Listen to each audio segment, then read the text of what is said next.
प्रश्न संख्या 606 है, सीफ के संदर्भ में सही कथन छांटिए। देखिए, जो सीफ होता है, सीफ और बरखान, बरखान, इसमें दोनों में बेसिक अंतर क्या होता है कि जो सीफ का निर्माण होता है वो, जैसे अगर हवा इस दिशा में चल रही है तो इसी दिशा में जो है सीफ का जो है ऐसे निर्माण होगा। मान लीजिए ये हो गया सीफ, तो ये जो है सीफ बन जाएगा, हवा के समांतर बनता है ये। और जो बरखान होता है वो क्या होता है, बरखान जो होता है वो, जैसे मान लीजिए ये बरखान है, ये बरखान कुछ इस तरह से बनता है। वैसे फिगर में देख लीजिएगा, तो इसमें क्या होता है, हवा जो है इसके समकोण दिशा में चलती है। तो मेन जो अंतर होता है बरखान और सीफ में, लॉन्गिट्यूडनल या समांतर दिशा में सीप में हवा चलती है, और बरखान में लंबवत में। बरखान ऐसे, बरखान है ऐसे, इसके लंबवत में ऐसे हवा चलेगी। ये वायु जो है ये लंबवत में ऐसे चलेगी हवा। ये हो गया बरखान, ये जो है बरखान हो गया। और जबकि सीप क्या हो गया, वो सीप जो है लंबवत, ये जो है सीप जो है लंबवत हवा के समानांतर, लॉन्गिट्यूडनल जो है उसका निर्माण होता है। तो सीप के संदर्भ में देखिए इसमें क्या कथन सही होगा। देखिए, सीप प्रचलित पवन की दिशा के समकोण पर बनता है। ये बिल्कुल गलत है, क्योंकि जो है अभी हमने बताया कि समकोण पर क्या बनता है, बरखान बनता है, ये समांतर बनता है। सीप और बरखान समान बालू का स्तूप है, ये भी गलत हो जाएगा। और ये सीप पारावलिक बालू का स्तूप होते हैं, तो ये भी गलत हो जाएगा, ये एक अलग प्रकार का बालू का स्तूप होता है। सीप केवल एक भुजा वाले बालू का स्तूप है। ये ज़्यादा सटीक ऑप्शन हो जाएगा, मतलब बी वाला हमारा आंसर सही हो जाएगा। हमारा आंसर बी वाला, कौन सा आंसर सही हो जाएगा, बी वाला ये।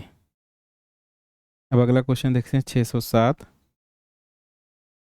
607, घाटी रंध्र स्थलाकृति जो है, देखिए इसमें दिए भी हैं, व्याख्या भी दिए हैं। सीप वाला, सीप के एक भुजा को बालू का स्तूप कहते हैं, पवन की दिशा के समानांतर, यही जो मैंने बताया वही चीज़ इसमें बताया गया है। और ऑस्ट्रेलिया, लीबिया, सहारा मरुस्थल इन अनेक स्थानों पर मिलते हैं, ये भी जो है जान लीजिए। और इसको और सभी सिंह की किताब में पढ़ लीजिएगा। घाटी रंध्र स्थलाकृतियाँ संबंधित हैं, तो घाटी रंध्र जो है क्या है, भूमिगत जल से है। ये आसान क्वेश्चन है। और ये भूमिगत जल से जो स्थलाकृतियाँ बनती हैं, यूगोस्लाविया रेड टप पे चूना क्षेत्र इसमें जो है बनती हैं। सर्क नाम से भी जाना जाता है, तो देखिए सर्क का जो है CWN नाम से जाना जाता है, तो इसकी एक व्याख्या कर लेते हैं।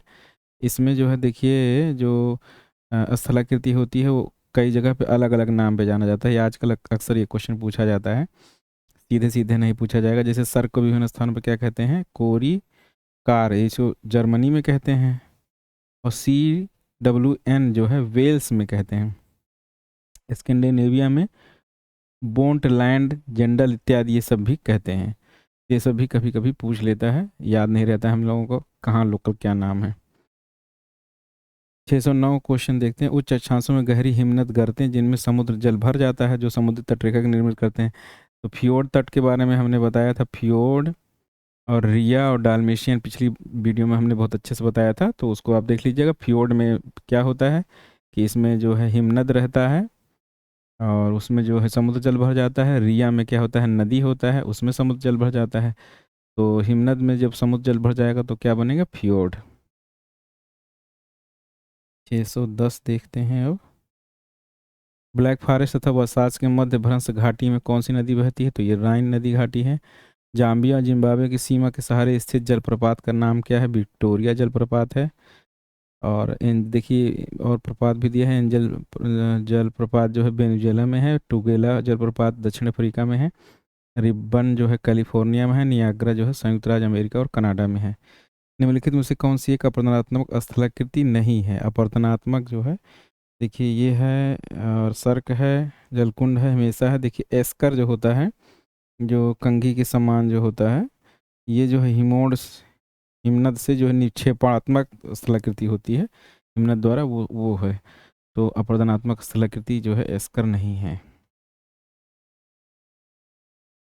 सर्क उत्पत्ति का वर्ग सुरुंड सिद्धांत किसने दिया था, तो ये जॉनसन ने दिया था।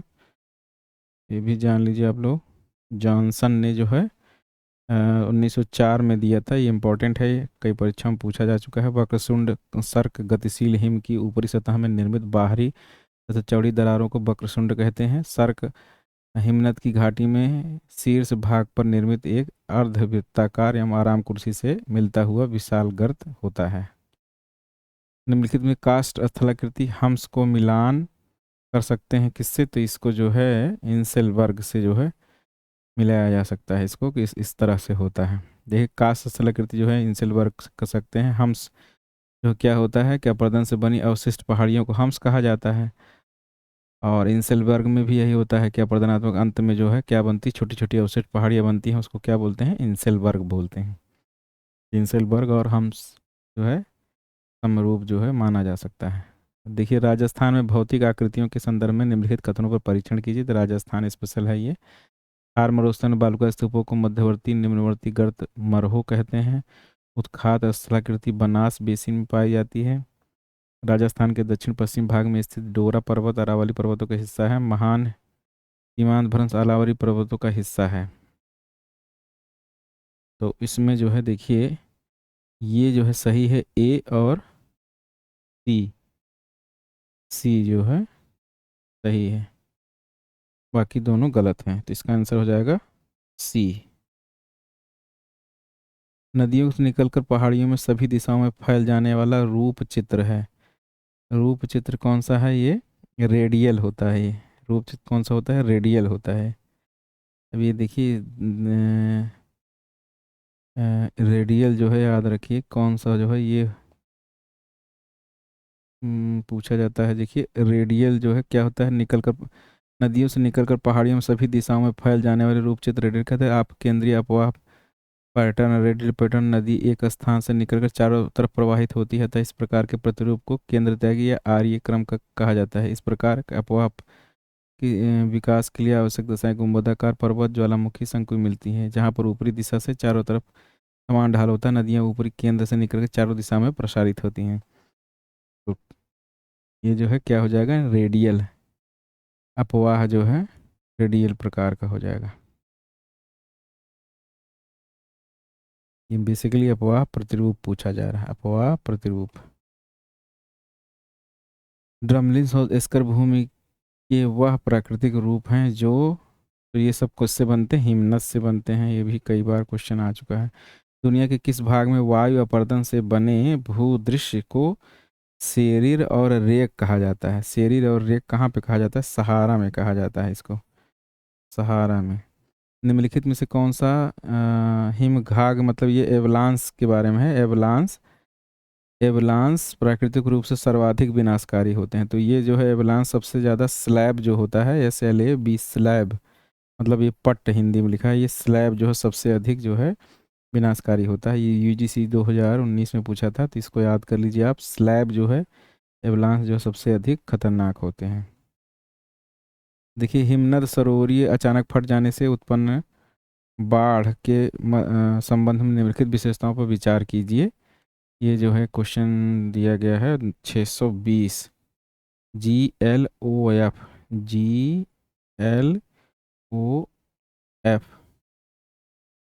इसको क्या बोलते हैं? इसको बोलते हैं ग्लेशियर, ग्लेस ग्लेशियल लेक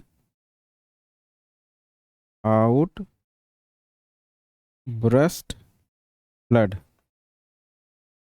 नाम से स्पष्ट है, ग्लेशियर लेक आउटबर्स्ट फ्लड।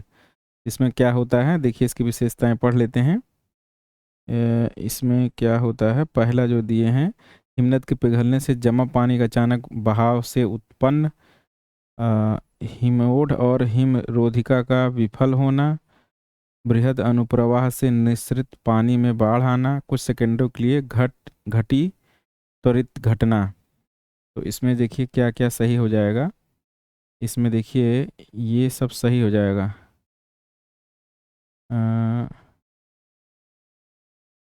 ये सही हो जाएगा, हिमनद के पिघलने से जमा पानी में अचानक बहाव से उत्पन्न स्थल के मोड़ इसको विफल होना, ये भी सही है। और बृहद अनुप्रवाह से निःसृत पानी का बाढ़ आना, ये भी सही है। और ये इसमें जो है ऑप्शन में हो जाएगा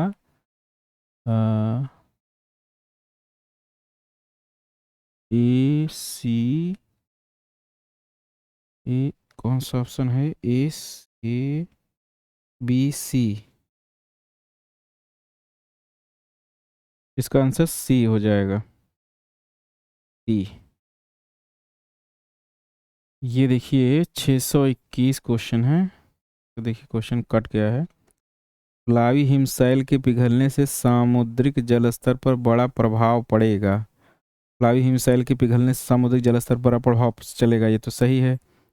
और इसमें जो तर्क लिखा गया है, इसमें क्या लिखा है, इसको बुक से देखना पड़ेगा। प्लावी हिमशैल का 90% भाग समुद्री जल में डूबा रहता है। तो प्लावी हिमशैल का 90% भाग समुद्री जल में डूबा रहता है। इसमें जो है देखिए प्लावी हिमशैल के पिघलने से समुद्री जलस्तर पर बड़ा प्रभाव पड़ेगा। और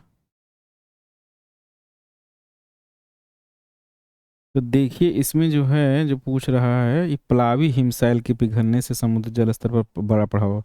अब ये हिमशैल अगर केवल होता है यहाँ पे, जैसे जो जमा रहता है स्थल भाग पे, अगर उसकी बात होती तो ये सही होता, लेकिन ये कह रहे हैं प्लावी हिमशैल, मतलब जो समुद्र में जो तैर रहा है बर्फ, उसकी बात कर रहे हैं। तो उसके जो है पिघलने से समुद्र जलस्तर पर कोई प्रभाव नहीं पड़ेगा, क्योंकि वो ऑलरेडी जो है समुद्र में है ही। तो जितना जो है जलस्तर बढ़ना था या घटना था वो तो जो है ही।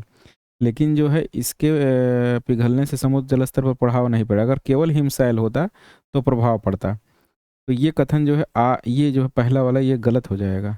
अब पोलावी हिमशैल का 90% भाग जो है जल में डूबा रहता है, ये सही है कि 1/9 भाग जो है जल में डूब करके बर्फ तैरती है। तो इसका जो है आंसर हो जाएगा ये गलत है और आर सही है।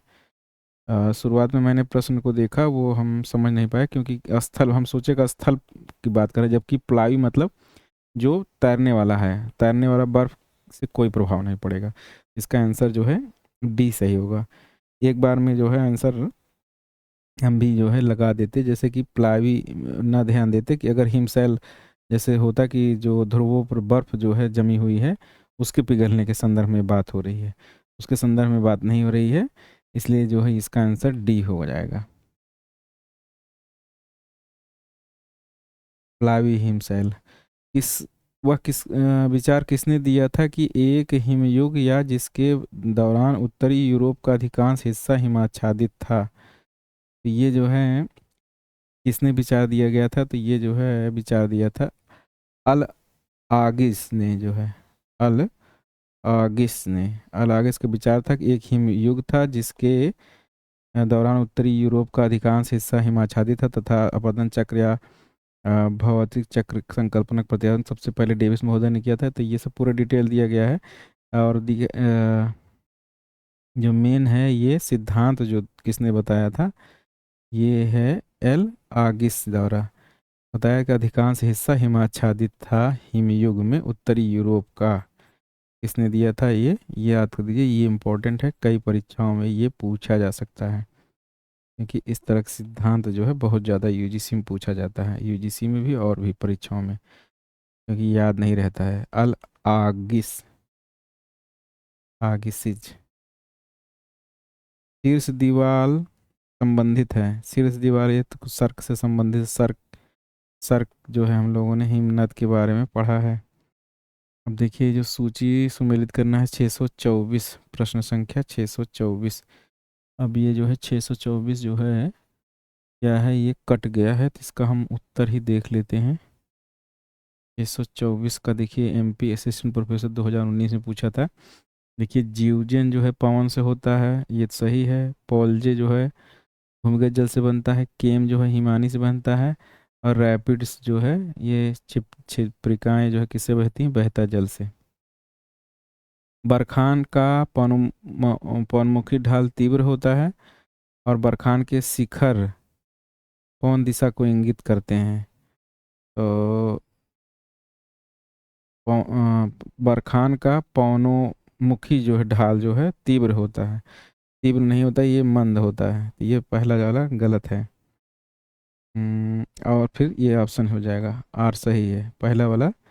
बरखान ऐसे होता है, ए ऐसे बनता है, ऐसे कुछ ऐसी आकृति होती है, पवन जो है ऐसे चलता है, ये इसका जो है ढाल होता है, ये ढाल जो है। तो इसका जो क्या होता है ढाल जो है क्या होता है मंद होता है, उत्तल या पवनमुखी ढाल जो क्या होता है उत्तल या मंद होता है, जबकि पवन विमुखी जो ढाल होता है वो तीव्र होता है, अवतल होता है। ये बहुत इंपॉर्टेंट है, ये याद कर लीजिए। पवनोमुखी जो ढाल होता है वो उत्तल और क्या होता है वो मंद होता है, और जो विमुखी ढाल होता है वो तीव्र होता है। ये जब इस प्रकार कुछ बनता है, ये मान लीजिए ये है, तो क्या होगा ऐसे जो है यहाँ पे ढाल जो है मंद होगा, उसके बाद ये अचानक जो है तीव्र होगा जो ढाल। तो उसी के बारे में पूछ रहे हैं। अब बाकी सब इसी में पढ़िए, बहुत अच्छा दिया गया है बरखान। पवन के अपघर्षण कार्य द्वारा निम्नलिखित में से किस प्रकार की स्थलाकृति का निर्माण होता है? पवन के अपघर्षण कार्य द्वारा, तो देखिए बालुकास्तूप निक्षेप है, लोयस निक्षेप है, तरंग चिन्ह जो है, जो रिप्स जो बनती हैं, जो समुद्र उर्मिकाएं जो बोलते हैं इसको, रिप्स, समुद्र की लहर के समान, ये सब क्या है? ये तीनों जो है निक्षेपात्मक स्थलाकृतियां हैं। और जालीदार जो शिला होती है वो जो है अपघर्षण के कार्य द्वारा बनती है। स्टोन लैटिस बोलते हैं इसको, स्टोन लैटिस, स्टोन लैटिस, जालीदार शिला, स्टोन लैटिस। अब देखिए निम्नलिखित में से किस भू आकृति का निर्माण हिमानी अपरदन से नहीं हुआ है? तो हिमानी अपरदन से तो ड्रमलिन जो नौका आकार की वो होती है वो निक्षेपण से बनती है, ये प्रश्न पहले भी आ चुका है। ये नहीं होता, इसका मतलब डी आंसर सही हो जाएगा। नुनाटा खान सार केसव अपरदनात्मक स्थलाकृति हैं। 627 हुआ, 628। शुष्क एवं अर्धशुष्क प्रदेश में पेडिमेंट पलाया के मध्य निक्षेप जनित मंद ढाल वाले मैदान को क्या कहते हैं? तो उसको क्या बोलते हैं? बजाडा बोलते हैं। और जो झील बनती है उसको क्या बोलते हैं? पलाया बोलते हैं। पेडिमेंट एवं पलाया। जाजरील की घाटी अवस्थित है, ये इजराइल में है। जाजरील, जाजरील की घाटी कहाँ पे है? इंपॉर्टेंट है ये। जाजरील, जाजरील, जाजरील की घाटी कहाँ है? इजराइल में है। पदार्थ के निक्षेपण के कारण निर्मित भूमि सतह की सामान्य रचना को कहा जाता है।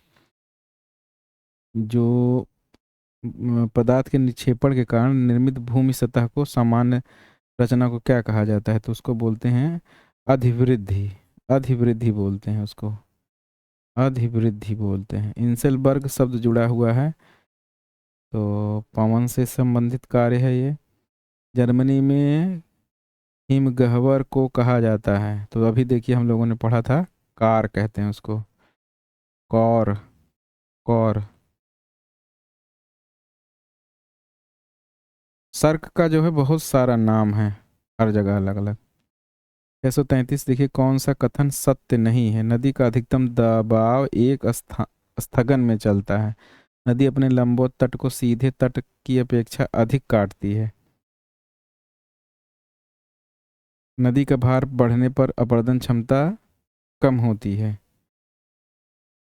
जब वेग अधिक होता है तो नदी अधिक भार लेकर चलती है। इसमें कह रहे हैं कौन सा कथन सत्य नहीं है? इसका आंसर हो जाएगा सी, नदी पर भार बढ़ने पर अपरदन क्षमता कम नहीं होती बल्कि जो है अधिक हो जाती है। ये देखिए व्याख्या कर लेते हैं, बहुत अच्छा जो है इसमें बताया गया है। नदी का भार बढ़ने पर अपरदन क्षमता कम होती है, यह कथन सत्य नहीं है। गिलबर्ट महोदय नदी के वेग और नदी की परिवहन शक्ति के बारे में सिद्धांत दिया था। गिलबर्ट की छठी शक्ति का सिद्धांत इसे कहते हैं। इस सिद्धांत को यदि नदी के वेग को दुगना कर दिया जाता है तो नदी की शक्ति जो है, अगर वेग को जो है दुगना कर दिया जाता है तो नदी की शक्ति जो है 64 गुना बढ़ जाती है। इसको 2 गुना करते हैं तो जो है 64 गुना जो है परिवहन शक्ति हो जाती है। केम की संरचना होती है, केम बजरी से बनता है। केम जो है किससे बनता है? केम का निर्माण बजरी से होता है। केम हिमनद के सीमांत पर एकत्रित होना मलबा के ढेर को कहते हैं। केम का निर्माण जो है हिमनद में किसके द्वारा होता है? ये होता है बजरी के द्वारा, बजरी के द्वारा। निम्नलिखित में से कौन सा कथन सत्य नहीं है? ग्लेशियर एक बहने वाली बर्फ की बंद प्रणाली है। ग्लेशियर एक बहने वाली बर्फ की बंद प्रणाली है, यही कथन नहीं है, कथन सत्य नहीं है, यही है आंसर इसका पहला ही होगा। ग्लेशियर और आरा महाद्वीप ग्लेशियर दो मुख्य प्रकार की हिम नदी हैं और स्थला के समाजन प्रभावित करती हैं। हिमनद अपेक्षा आक्षेप मैदान घाटी ग्लेशियर से संबंधित है। इसका आंसर हो जाएगा यही, ए हो जाएगा। कौन सा कथन सत्य नहीं है? कोल शब्द संबंधित है, ये भी जो है किससे? ग्लेशियर से संबंधित है। और 637 क्वेश्चन है। निम्नलिखित कथनों का परीक्षण कीजिए और नीचे दिए गए कोड का उपयोग करके सही उत्तर का चयन कीजिए। बहता हुआ जल अपर्दन का अब तब तक सबसे महत्वपूर्ण कारक रहा। अच्छा, अब तक सबसे महत्वपूर्ण कारक रहा है, हाँ बिल्कुल सही है। ये जो है बिल्कुल सही है। सबसे ज़्यादा महत्वपूर्ण कोई कारण है तो वो नदी का है, बहता जल जो है अपर्दन सबसे ज़्यादा जो है। अपर्दन के अन्य कारकों जैसे ग्लेशियर, पवन और भूमिगत जल स्थानीय रूप से प्रवाहित होते हैं, हाँ बिल्कुल सही है। जैसे पवन सबसे ज़्यादा शुष्क क्षेत्रों में होता है। भूमिगत जल स्थानीय रूप से जैसे यूगोस्लाविया यूगोस्लाविया इन सब क्षेत्रों में होता है। तो ग्लेशियर भी जहाँ पे ग्लेशियर पाया जाएगा वहीं पे होगा। ये दोनों सही हैं, ये दोनों सही हैं, ये जो है दोनों कथन सही है, तो इसका आंसर सी होगा। ये एक आध क्वेश्चन में और आया था कि जो है सबसे महत्वपूर्ण या 90% स्थलाकृति किससे बनती है, तो जल द्वारा या नदी द्वारा था, ऐसा कुछ ऐसे क्वेश्चन एक पहले आ चुका है, याद नहीं आ रहा है। 638 देखते हैं। विश्व में सबसे अधिक जनसंख्या में झीलें कहाँ पाई जाती है? तो स्कैंडिनेवियाई क्षेत्र में जो है झीलों का देश कहा जाता है फिनलैंड, और इन सबको जो है फिनलैंड को झीलों का देश भी कहा जाता है इसलिए। निम्नलिखित में से कौन एक नदी के कार्य से संबंधित नहीं है? नदी के कार्य से संबंधित नहीं है, तो नदी विसर्प है, प्राकृतिक बंध है, याजू भी है, और सुंदरू। सुंदरू जो है ये नदी से नहीं है, ये जो है सुंदरू इससे नहीं है, और बाकी सब सही है, तो इसका आंसर हो जाएगा सुंदरू। तो देखिए जो है इसका ऑप्शन तो जो है सी हो जाएगा, संदूर या सुंदरू। इसका देखिए जो हिमनद के द्वारा जो है आउट वाश प्लेन जो बनता है, आउट वाश प्लेन बनता है, उसी को जो है कहते हैं संदरू, या सैंडूर भी बोलते हैं इसको, सैंडूर भी, और सैंडर भी कहीं कहीं बोलते हैं। लेकिन ये है मान लीजिए आएगा SANDUR, सैंडूर इसको बोलते हैं। तो ये जो हो गया, क्या हो गया, आउटवाश प्लेन जो होता है हिमनद द्वारा जो बनता है, उसी के द्वारा बनी थी स्थलाकृति को जो है तंदूर कहते हैं। तो वो यही पूछा है, तो ये नदी द्वारा ये नहीं बनता बल्कि हिमनद द्वारा बनता है। और ये याजू जो याजू नदी होती है, और ये प्राकृतिक तटबंध, ये सब जो है तीनों हो गया उससे बनता है। तो इसको याद रखिए क्योंकि ये भी फिर कहीं पूछा जा सकता है क्वेश्चन। अब अगला क्वेश्चन है, निम्नलिखित कथनों की जांच कीजिए तथा नीचे लिखे गए कोड का उपयोग कर सही उत्तर का चयन कीजिए। लोएस एक जर्मन शब्द है जो राइन घाटी के बारीक दानेदार मिट्टी के लिए उपयोग किया जाता है। लोएस सिंचाई वाले क्षेत्रों में बहुत उपजाऊ मिट्टी है। लोएस का सबसे बड़ा जमाव हांग हो घाटी में पाया जाता है। लोएस मिसिसिपी घाटी, पेटागोनिया और न्यूजीलैंड में पाई जाती है। तो इसमें देखिए ये सभी कथन जो है सही है, सही है, सब कथन सही है इसमें। पिडमांट मैदान जो है, पिडमांट मैदान किससे बनता है? ये किससे बनते हैं? नदी द्वारा बनता है, नदी द्वारा। और तटीय बालू का टिब्बा के निर्माण हेतु बालू का कण का आदर्श व्यास होता है। तब ये देखिए ये यूजीसी द्वारा पूछा गया है, तो ये फैक्चुअल क्वेश्चन है, तो हमें इसे याद करना पड़ेगा। 0.25 मिलीमीटर। आंसर हो जाएगा सी। अब 643 क्वेश्चन देखते हैं। निम्नलिखित में से किस प्रकार व्य- व्यवस्थापन पैटर्न नदियों के संगम पर पाया जाता है? तो व्यवस्थापन पैटर्न क्या होता है कि नदियों पे ये जो है त्रिकोणीय मार्ग जैसे है, त्रिकोणीय पैटर्न नदियों का संगम पर पाया जाता है। ये बहुत सी सड़कें मार्ग में तारा प्रतिरूप विकसित होता है। ये जो कि ये बेसिकली जो है ये फिजिकल ज्योग्राफी का क्वेश्चन ना होकर के ये किसका है, ये अर्बन ज्योग्राफी का क्वेश्चन है। तो इसको बाद में पढ़ेंगे, लेकिन इसका आंसर हो जाएगा त्रिकोणीय पैटर्न। परिवहनी प्रक्रियाओं द्वारा निर्मित गुंबदाकार लघु प्रकीर्ण पहाड़ियों पिंगो पाई जाती हैं। पिंगो कहाँ है?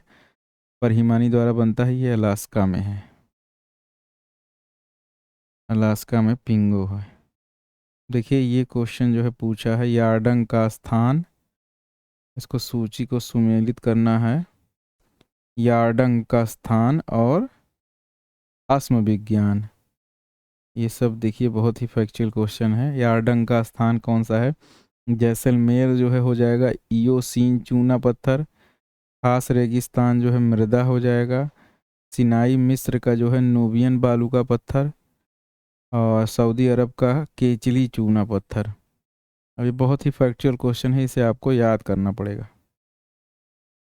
तो आपको याद करना पड़ेगा।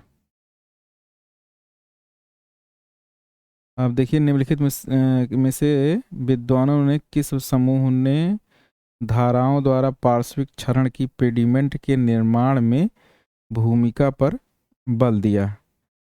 तो इसमें देखिए Maggi page black vendor, Maggi black vendor और ब्लैक वेंडर जॉनसन और page Johnson Lawson, page black vendor Johnson. देखिए इसका आंसर हो जाएगा डी, पेज और ब्लैक वेंडर और जॉनसन। तो देखिए ये भी फैक्चुअल क्वेश्चन है, इसको एक बार व्याख्या भी इसके पढ़ लेते हैं, थोड़ी और जानकारी मिलेगी। पेडिमेंट रचना के पार्श्विक समतल समतल सिद्धांत को गिलबर्ट ने प्रतिपादित किया था। देखिए पहली चीज़ ये है, पेडिमेंट रचना से इस पार्श्विक समतल सिद्धांत को गिलबर्ट ने जो है प्रतिपादित किया।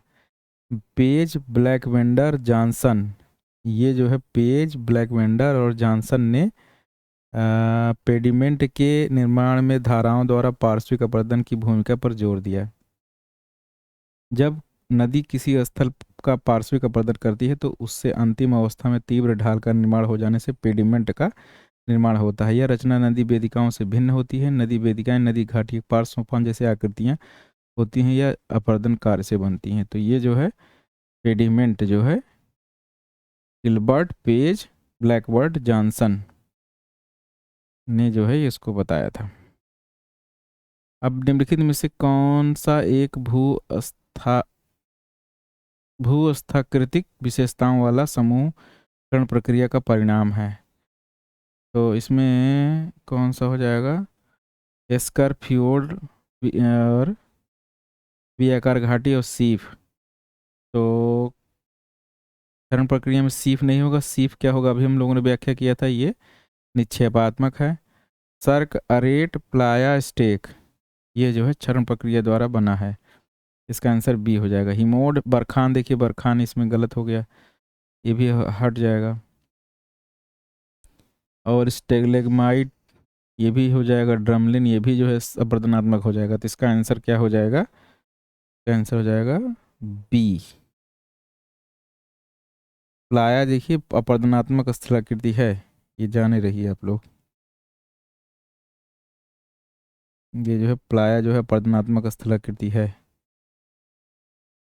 इसलिए प्लाया अक्सर पूछता है। पवन अपघर्षण द्वारा पालिश रेत विस्फोटित और सांचे में ढला कंकड़ के रूप में जाना जाता है। तो ये जो है क्या है? ये त्रिकोण है या ब्रिक कैंटर बोलते हैं इसको। निम्नलिखित में कौन सी एक पदार्थों का स्थलाकृति नहीं है? तो स्टेगलेगमाइट स्टेगलाइट ये सब क्या है? ये निक्षेपात्मक स्थलाकृति है। निम्नलिखित में से किस समूह में सभी स्थलाकृतियां पवन अपर्दन से बनी हैं? तो पवन अपर्दन से कौन कौन सी बनी है? पवन अपर्दन से, निक्षेप से नहीं। तो ये हो जाएगा सी, भूस्तंभ छत्रक शिला और यार्डंग। 650 का आंसर हो गया सी। देखिए, पवन द्वारा प्रदानात्मक स्थिति कौन कौन होती है? वातगर्त होता है, यारडंग होता है, छत्रक शिला, ड्राई कांटर, जीवजन, जालीदार शिला, इंसेलबर्ग, भूस्तंभ। और निश्चयात्मक स्थलाकृति क्या होती है? बालुका स्तूप और लोयस। अब 651 क्वेश्चन देखते हैं। प्राकृतिक तटबंध किससे बनता है? ये नदी से बनता है।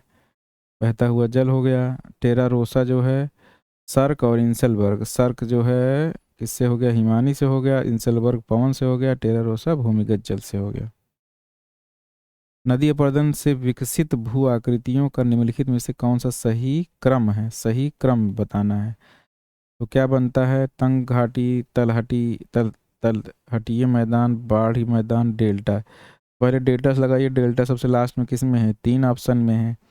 अब फिर बाढ़ी मैदान हो जाएगा, बाढ़ वाला मैदान हो जाता है डेल्टा के पहले वाला क्षेत्र। जैसे डेल्टा हमारे यहाँ गंगा घाटी का जो है कहाँ बनता है? पश्चिम बंगाल में। तो उसके पहले जो है बिहार, इन सब क्षेत्रों में क्या होता है? बाढ़ आती है। और उस तंग घाटी कहाँ होती है? जहाँ से युवा अवस्था से नदी निकलती है, उसमें गर्तन जो है ज़्यादा होता है नीचे लंबवत। तो घाटी जो है तंग हो जाती है। जब उसकी ऊर्जा कम हो जाती है तो घाटी फिर चौड़ा करना शुरू करती है। तो इसका आंसर हो जाएगा बी। 653 देखते हैं। इसमें देखिए मिलाने के लिए दिया है तो ये भी आसान है, यहीं पे देख लेते हैं। जीवजन जो है पवन से हो जाएगा, पोलजे भूमिगत जल से हो जाएगा, केम हिमानी से हो जाएगा, रैपिड्स जो है बहता जल से हो जाएगा। अब ये कथनों को परीक्षण कीजिए, कूट का प्रयोग करते हुए उत्तर चुनिए। हिमोर्ज निक्षेप जनित आकृतियां हैं। सर्क एक अपवर्तनात्मक आकृति है। गिरी श्रृंग एक अपवर्तनात्मक आकृति है। ड्रमलिन एक निक्षेपात्मक आकृति है। इसमें से कह रहे हैं कौन, कथनों का परीक्षण कीजिए कौन कौन से सही हैं। तो हिमोड निक्षेप है, ये भी सही है। सर्क अपवर्तनात्मक है। गिरी श्रृंग एक अपवर्तनात्मक से ड्रमलिन निक्षेप, तो इसमें चारों सही होना चाहिए। चारों सही है, ठीक है, चारों सही है। अब देखते हैं अगला क्वेश्चन। 655। 655 में जो है देखिए क्वेश्चन क्या है। इसमें क्वेश्चन जो है कट गया है। 655 क्वेश्चन क्या है? निम्नलिखित में से कौन सा सुस्थैतिक संचलन का प्रतिफल है? सुस्थैतिक संचलन का, तो समुद्र तल का उत्थान और धसाव जो होता है वो होता है सुस्थैतिक संचलन। सुस्थैतिक संचलन जो है समुद्र तल का उत्थान और धसाव जो है अपवर्ड और डाउनवर्ड। निम्न में से कौन सी स्थलाकृति हिमानी के निक्षेपात्मक स्थल रूप से संबंधित नहीं है? हिमानी के निक्षेप जो है, हिमानी का जो निक्षेपात्मक स्थलाकृति है वो कौन सा नहीं है? तो देखिए हिमोड़, केम, ड्रमलिन ये सब जो है निक्षेपात्मक है, लेकिन मेष शिला जो है ये अपवर्तनात्मक स्थलाकृति है। हिमानी के अपवर्तनात्मक स्थलाकृति है। इनमें से कौन सी काष्ठ स्थलाकृति का निश्चयात्मक रूप नहीं है? तो ये स्टेगलाइट, स्टेगलेगमाइट और कंदरा और गुफाएं, ये सब क्या है? निश्चयात्मक। लेपीज जो है, लेपीज नहीं है। लेपीज का निर्माण जो है चूना पत्थर के क्षेत्रों में पाया जाता है, जहाँ खासकर ऊपरी भाग जो है आवरण विस्तार होता है। विभिन्न क्षेत्रों को रंध्रों को विकास से ऊपर खाबर तथा असमान क्षेत्र बन जाता है, जिसे जर्मन भाषा में केरेन, अंग्रेजी भाषा में क्लिंट और फ्रांसीसी भाषा में लैपीज कहते हैं। तो ऊबड़ खाबड़ जो है जमीन बन जाती है ऊपर, उसको बोलते हैं। निम्नलिखित में कौन सी स्थलाकृति पवन के अपवर्तनात्मक स्थल रूप से संबंधित नहीं है? पवन के अपवर्तनात्मक स्थल तो बरखान है। ये तो बहुत आसान क्वेश्चन है। 659। स्टोन लैटिस जो है इसकी क्रिया से बनता है?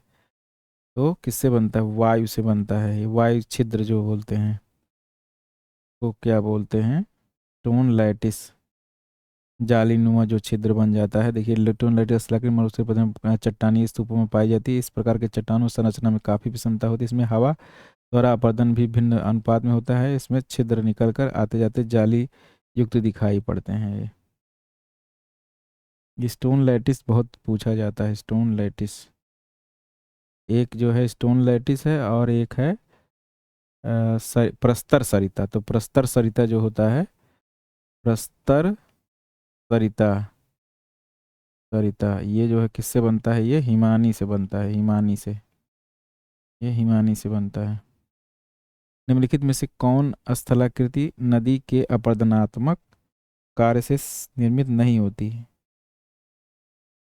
अपरदनात्मक कार्य से कौन सा जो है, निक्षेपात्मक कार्य जो है प्राकृतिक तटबंध है, तो इसका आंसर सी हो जाएगा। निम्नलिखित में से कौन हिमनद संबंधित स्थलाकृति नहीं है? हिमनद जो है, ये देखिए नुनाटक टार रेट ये बनता है, ह्यूम्स जो है किससे बनता है? ये काष्ठ स्थलाकृति है। ये ह्यूम्स जो है काष्ठ की निक्षेपात्मक स्थलाकृति है। निम्नलिखित स्थलाकृतियों में से कौन काष्ठ स्थलाकृति से सम्मिलित नहीं की जाती? काष्ठ जो है, काष्ठ में कौन है? ये नहीं, ये सीप टीबा, ये तो पवन द्वारा निर्मित निक्षेपात्मक सैंड ड्यून है, ये सब सैंड ड्यून है। सीप, बरखान, लोयस, ये सब निक्षेपात्मक स्थलाकृतियाँ हैं। पैटर्नास्टर झील जो है किससे पाया जाता है? तो ये जो है पैटर्नास्टर झील होती है किस पे? हिमनदीय सोपानों पर ज्वालामुखी उत्पत्ति से, समुद्री अपरदन के जल के उतले क्षेत्र से बने से, और ये नदी विसर्पित क्या जो होता है, ये हिमनदीय सोपानों द्वारा जो है बनता है, हिमनद से बनता है पैटर्नास्टर झील। ए होगा इसका ऑप्शन। देखिए पैटर्नास्टर झील का निर्माण हिमनदीय द्वारा अपरदनात्मक स्तर रूप से बना हुआ है। हिम सोपानों के क्लिफ के पास गहरे सिरे होते हैं, हिम के पिघल जाने पर परतों में पानी जम जाता है तथा छोटी छोटी झीलों का निर्माण होता है जिसे पैटर्नास्टर झील कहते हैं। देखिए पैटर्नास्टर झील पाई जाती है हिमालय पर्वत क्षेत्रों में जब रेत आपूर्ति कम हो और हवा की दिशा स्थिर हो, तब कौन से ड्यून्स या टीले का विकास होता है? तो कौन से टीले का विकास होता है? अनुदैर्ध्य रेत टीले का। जब इसमें क्या होता है, हवा बहुत ज़्यादा तेज ना चलती हो और रेत भी कम हो, इस प्रकार की स्थलाकृति का विकास होता है, अनुदैर्ध्य रेत का टीला। निम्नलिखित इसमें समीर सिंह में देखिए बहुत अच्छा दिया गया है, इसको एक बार पढ़ लीजिएगा आप लोग। निम्नलिखित में से कौन सी विशेषता पर्वतीय हिमनद से संबंधित नहीं है? पर्वतीय हिमनद से संबंधित नहीं है, तो देखिए टार्न है, कौन सा संबंधित नहीं है, तो इसमें पर्वतीय हिमनद से कौन सा नहीं होगा? सर्क भी है, ये भी है, और टार्न है। तो हिमनद से जो है ये फ्योर्ड इस रूप में कहा जा सकता है, क्योंकि जो है ये क्या होता है, समुद्र तटीय भाग में जो समुद्र का पानी नीचे घुस जाता है उसको फ्योर्ड तट बोलते हैं। तो ये पर्वतीय भाग में नहीं होकर के जो है ये समुद्री भाग में है। इसका आंसर हो जाएगा 4। फ्योर्ड उच्च स्थान जलमग्न हिमानी कहा जाता है। फ्योर्ड के बारे में पिछली वीडियो में भी मैंने बताया था अच्छे से, तो आप लोग देख लीजिएगा। निम्न में से किसके परिणाम स्वरूप प्रस्तर जालकों का निर्माण होता है? देखिए प्रस्तर जालक अभी बताया गया था, प्रस्तर जालक द्वारा किससे होता है? अपरदन द्वारा। और जो सरिता, प्रस्तर सरिता जो होता है वो होता है हिमनद द्वारा, तो इसमें क्या हो जाएगा? पवन द्वारा हो जाएगा। 668 देखते हैं। स्टैलेक्टाइट जो है क्या है? ये काष्ठ स्थलाकृति है। स्टेगलाइट, स्टेगलेगमाइट, स्टेगलाइट, स्टेक टाइट जो है क्या होता है? टाइट जो होता है ऊपर वाला होता है, ऊपर से जो चूता है, और माइट जो होता है जो नीचे से बनता है, नीचे की इससे, ये ऊपर से बनता है। ये टाइट होता है ऊपर से रहता है, और माइट जो होता है नीचे वाला होता है। निक पॉइंट, घोलरंध्र, अधिकेंद्र, जलोढ़ पंख। तो निक पॉइंट क्या है? नदीय है, पुनर्यौवन है। ये क्या है? पुनर्यौवन है। और जलोढ़ पंख हो जाएगा नदीय हो जाएगा। अधिकेंद्र भूकंप हो गया, घोलरंध्र कास्ट हो गया। डोलाइन, डोलामाइट, टोंगा, ड्राई कांटर। तो देखिए ड्राई कांटर क्या है? ड्राई कांटर वायु द्वारा बनता है, वायु द्वारा स्थलाकृति बनती है, वायु द्वारा। और डोलाइन जो है क्या होता है? काष्ठ स्थलाकृति है, काष्ठ स्थलाकृति है। और डोलोमाइट क्या है? खनिज है। और टोंगा शुष्क जल मार्ग है ये। अब देखिए 671 प्रश्न देखते हैं, ये पूरा छपा नहीं है। गोखुर झील जो है, गोखुर झील की स्थलाकृति निर्मित होती है। तो गोखुर झील जो है किस अवस्था में निर्मित होता है? गोखुर झील जो है ये प्रौढ़ अवस्था में, जब नदी की जो है भार में कमी, अरे वो ऊर्जा में कमी हो जाती है, तो नदी जो है विसर्प करते हुए चलने लगती है, तो जब ये छूट जाता है पार्ट तब गोखुर झील का निर्माण होता है। गोखुर झील का निर्माण होता है। इसका आंसर हो जाएगा सी, प्रौढ़ावस्था में नदी के कटाव में। 672 देखते हैं। डैश के तट के अनुदिश जिन स्थलाकृतियों का अध्ययन किया गया उनमें काश स्थलाकृति सर्वप्रथम थी। तो कहाँ पे सबसे थी सबसे काश, तो ये एड्रियाटिक सागर में थी। ये तो बहुत आसान क्वेश्चन है, एड्रियाटिक सागर। अब ये देखिए क्वेश्चन है, सूची दिया गया गोर, द्रोणिका, गैब्रो, ग्रोइन। तो ये जो है कहाँ कहाँ है, देखिए गोर जो है क्या है, ये वायुड़ क्षेत्र मतलब एरियल होता है। और द्रोणिका जो है पर्वतन पट्टी है, ग्रैब्रो जो है स्थल खंड है, ग्रोवाइन जो है वेलांचल है। ये हो गया। तो अब देखिए इस वीडियो में इतना ही रखते हैं, क्योंकि स्थलाकृति में आप लोग पढ़िए और जो ना समझ में उसे बुक से देखिए। तो उसके बाद फिर अगले वीडियो में हम 2-3 वीडियो में स्थलाकृति समाप्त हो जाएगी, तो हमारा जो है जियोमॉर्फोलॉजी वाला पार्ट जो है ख़त्म हो जाएगा।